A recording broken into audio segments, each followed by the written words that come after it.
अस्सलाम वालेकुम। फैसल अब्बासी आपकी खिदमत में हाजिर है। बहुत सी डेवलपमेंट हो चुकी हैं ओवर द वीकेंड। जो पाकिस्तान के चीफ जस्टिस हैं काजी फाइज ईसा साहब, बाज़ाब्ता तौर पे उन्होंने हलफ उठाया गुज़श्ता रोज़, और अपनी अहलिया के हमरा जब वो हलफ ले रहे थे तो उनकी अहलिया भी उनके साथ थी।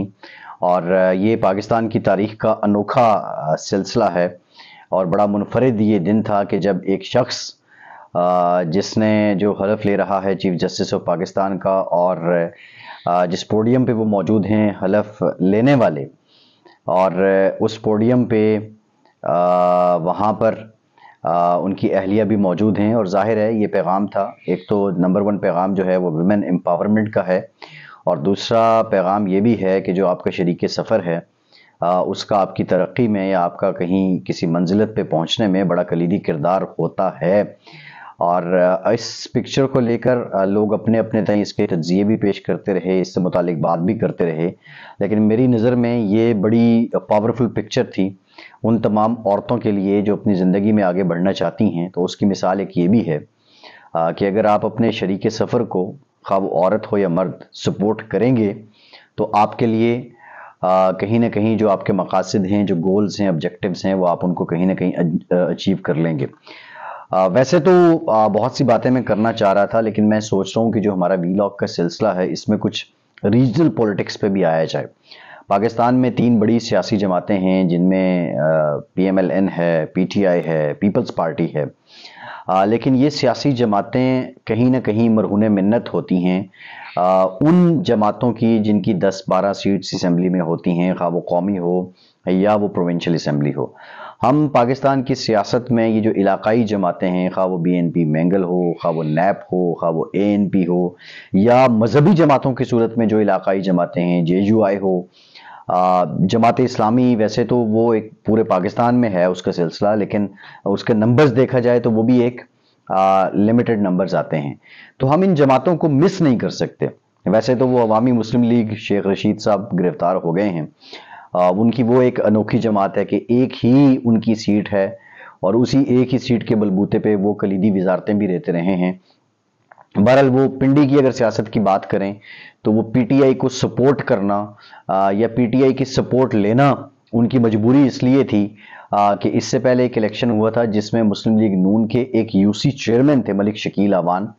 उन्होंने एक ज़िमनी इंतखाब में इबरतनाक शिकस्त दी थी, और दैट डे शेख रशीद ने यह अंदाज़ा लगा लिया था कि अब अगर मैं किसी का साथ नहीं मिलाऊंगा बड़ी जमात का तो मैं ये सीट नहीं निकाल सकता। वो किसी बड़ी जमात को साथ मिलाए बगैर इस पोजीशन में नहीं है कि वो हल्के में अपनी सीट निकाल सकें।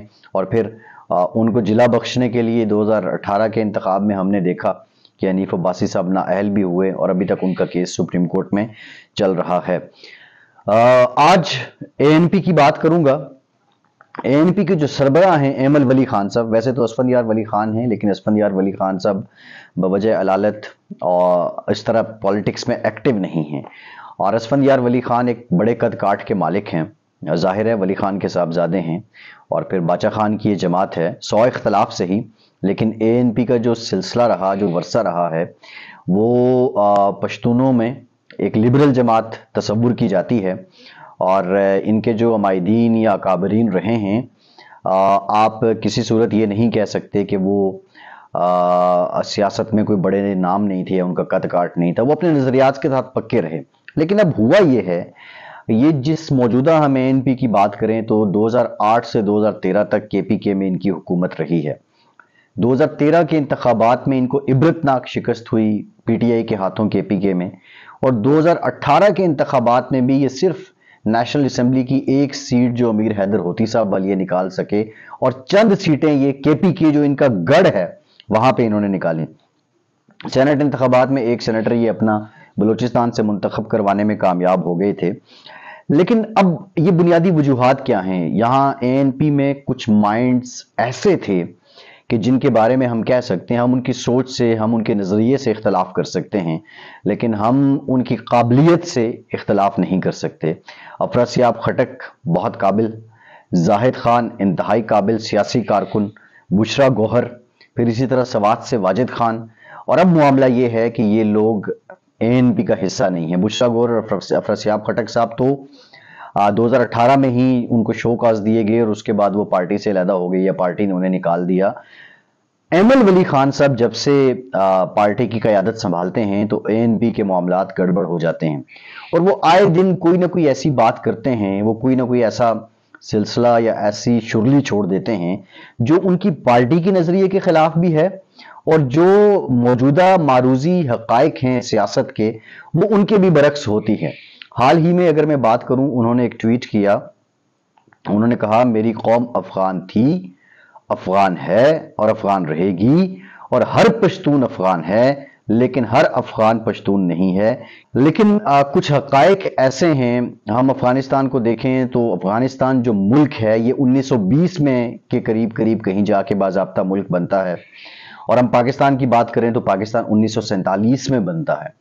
लेकिन हम पश्तून की बात करें तो पश्तून तो इस खित्ते में 300 साल पहले भी आबाद थे और उनका इलाका था पख्तियान जिसको हम बोलते हैं, और पश्तून उस वक्त भी पश्तून थे। पश्तूनों की शनाख्त मशरूत नहीं थी अफगानिस्तान से। बाद में यह हुआ कि जो पश्तून अफगानिस्तान से वाबस्ता हो गए या अफगानिस्तान के इलाके में हो गए तो वो अफगान भी कहलाए।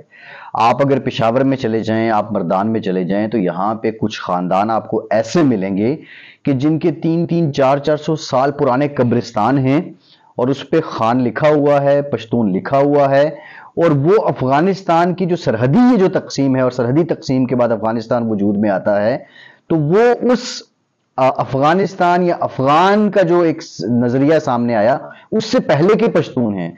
तो ये बात तो जो मैं देखता हूं, मैं समझता हूं, इसमें बहुत सी किताबें भी लिखी गई हैं। जो इनका है किबला एमएल वली खान साहब का, उसमें थोड़ा इल्म नाकिस है कि हर अफगान जो है वो पश्तून है, हर पश्तून जो है वो अफगान है, ऐसा नहीं है। पश्तून शुरू से आबाद हैं और बाद में जो लोग अफगानिस्तान से आए, क्योंकि बहुत से लोगों का जो वतन है वो अफगानिस्तान रहा है, वतन कहते हैं जाए पैदाइश को, तो फिर इस वजह से अब वो उनकी जो शनाख्त लिखी जाती है उनकी कौम में अफगान लिखा जाता है। लेकिन हुजूर वाला पश्तून तो अफगान इस सरहदी तकसीम से बहुत पहले के मौजूद हैं। सो ये मैं आपसे गुजारिश करना चाह रहा था। अब कुछ नाम मैंने लिए हैं और एमएल वली खान साहब के बारे में अगर मैं मजीद आपको बताऊं तो इनकी बहुत सी ऐसी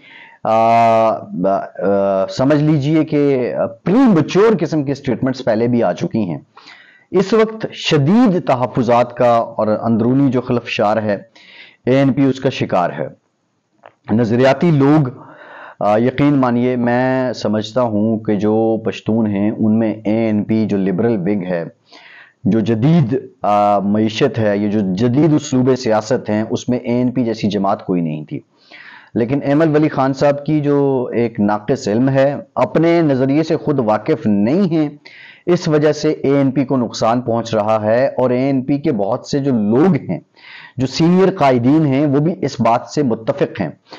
लिहाजा अब 2023 के इंतखाबात में ये क्या करेंगे मुझे इसका तो नहीं पता है, लेकिन लिसानी बुनियादों पे शायद ये अब वो ज़माना नहीं रहा है। मजहबी बुनियादों पे तो वोट इंटैक्ट है, लिसानी बुनियादों पे वोट उस तरह इंटैक्ट नहीं है।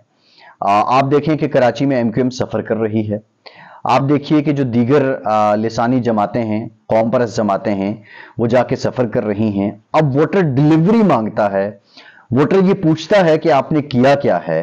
और एमएल वली खान साहब बेहतर होगा, असफंदियार वली खान साहब को मैं चाहूँगा, मशवरा दूंगा कि आपकी जमात के अंदर गुलाम अहमद बिलोर जैसे हीरे मौजूद हैं, जो सियासी कारकुन हैं, होती खानदान की अपनी आपके लिए कुर्बानियां हैं, और बिलोर खानदान की कुर्बानियों का तो सिलसिला खैर कोई मिसाल नहीं मिलती। आपके पास इफ्तिखार साहब जैसे लोग हैं, इन लोगों में से किसी को चीफ ऑर्गेनाइजर बनाइए, पार्टी की क़यादत दीजिए, ट्रेनिंग करवाइए एम वली खान साहब की, जिस तरह बिलावल भुट्टो साहब की ट्रेनिंग करवाई गई, ताज हैदर जैसे लोगों ने की, एतजाज हसन साहब का भी उसमें कहीं किरदार रहा। बड़े बड़े नाम हैं, उन लोगों से उन्होंने सीखने में कोई आर महसूस नहीं की, और फिर उसके बाद इनको लॉन्च कीजिए।